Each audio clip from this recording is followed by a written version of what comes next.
Welcome to the Fear and Greed Afternoon Report for Thursday, the 1st of June 2023. I'm Sean Aylmer.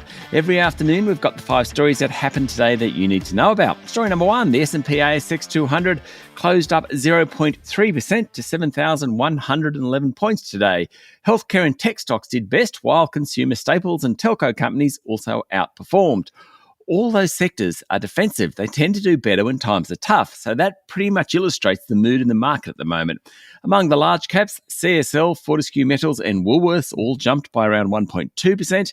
Transurban was off 1.3%, while Woodside Energy, ANZ and Westpac all underperformed. Paladin Energy's share price jumped 11% after it said it wasn't aware of any imminent Namibian legislation that would affect its 75% owned mine. Earlier this week, a Namibian government minister said the country should get equity in all mines in the country for free. That sent Paladin's share price down 20%.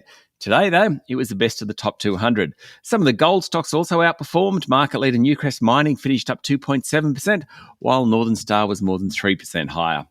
Story number 2, fears of the US defaulting on 5 June were alleviated this morning after the House of Representatives passed a bill to raise the US debt ceiling. It's a major victory for Republican Speaker of the House, Kevin McCarthy, and it now goes to the Senate. The House voted 314 to 117 in favour of the bill, but demonstrating how convoluted US politics can be, none of this voting along party lines as occurs in Australia. The yes vote included 165 Democrats and 149 Republicans, while there were representatives from both sides who voted against it. If it passes the Senate, then it needs to be signed by President Joe Biden. Almost there. Story number 3, business investment, a key component of economic growth, rose 2.4% during the March quarter, with spending on equipment and machinery soaring. If you think about the economy, you have consumption. Retail spending is a big part of that. It's trending lower.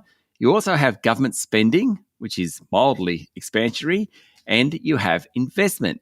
Figures from the Bureau of Statistics show that business investment is up 6.3% compared to a year ago, which is actually pretty good. The Bureau also asks businesses how much they're going to invest, and that's the one economists keep a close watch on. Today's data suggests investment will moderate in the second half of this year. Putting all that together, what's it mean? The economy is definitely slowing. Story number 4, Trade Minister Don Farrell says the government will reopen its complaint to the World Trade Organization over China's sanctions on barley if the restrictions are not fully revoked. Farrell said the Albanese government wants China to comply with the provisions in the free trade agreement that both countries have signed. He went on, and I quote, "If we find ourselves in a situation where, having shown an act of goodwill to suspend our WTO application, and we don't get the result we want, we've made it clear to the Chinese government that we will resume that application."